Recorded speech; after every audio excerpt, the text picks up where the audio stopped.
S ನೋಡಿ, gas ಅಭಾವ ಜಾಸ್ತಿ ಆಗ್ತಾ ಇದೆ. ಇನ್ನೊಂದು ಕಡೆಯಲ್ಲಿ ಚಿಕ್ಕಬಳ್ಳಾಪುರದಲ್ಲಿ ಕಾಂಗ್ರೆಸ್ ಪ್ರತಿಭಟನೆಗೆ ಮುಂದಾಗ್ತಾ ಇದೆ.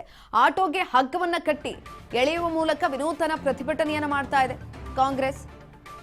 ಗ್ಯಾಸ್ ಅಭಾವ ಜಾಸ್ತಿ ಆಗ್ತಾ ಇರುವಂತದ್ದು, ಅದರಲ್ಲೂ ಕೂಡ ನಮ್ಮ ರಾಜ್ಯದಲ್ಲೇ ಇದು ಜಾಸ್ತಿ ಆಗಿದೆ. ಚಿಕ್ಕಬಳ್ಳಾಪುರದಲ್ಲಿ ಕಾಂಗ್ರೆಸ್ ಪ್ರತಿಭಟನೆಯನ್ನ ಮಾಡೋದಕ್ಕೆ ಮುಂದಾಗ್ತಾ ಇದೆ.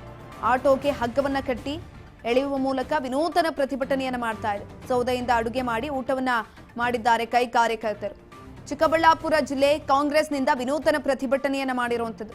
ಯಲ್ಲಘಟ್ಟ ವೃತ್ತದಲ್ಲಿ ರಸ್ತೆಯನ್ನ ತಡೆದು ಕೇಂದ್ರದ ವಿರುದ್ಧ ಆಕ್ರೋಶವನ್ನ ಕೂಡ ಹೊರಹಾಕಿದ್ದಾರೆ. ಖಾಲಿ ಸಿಲಿಂಡರ್ ಸೌದೆ ಮೊರೆ ಹೋಗಿದ್ದಾರೆ. ಸೌದೆ ಹೊರೆಯನ್ನ ಹೊತ್ತು ಧಿಕ್ಕಾರವನ್ನ ಕೂಗಿ ಘೋಷಣೆಯನ್ನ ಹೊರಹಾಕಿರೋದು. ಈ ಸಂದರ್ಭದಲ್ಲಿ ಆಕ್ರೋಶವನ್ನ ಕೂಡ ಹೊರಹಾಕಿದ್ದಾರೆ. ಆಟೋಗೆ ಹಗ್ಗವನ್ನ ಕಟ್ಟಿ ಎಳಿತಾ ಇರುವಂತದ್ದು.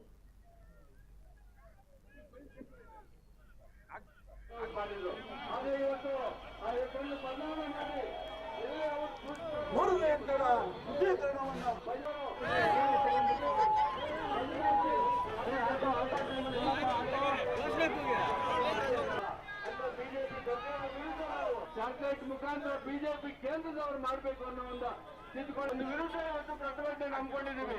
ಪುನಃ ಹಿಂದೆ ಯುಪಿಎ ಸರ್ಕಾರ ಇದ್ದಾಗ 3 ಹಂತದ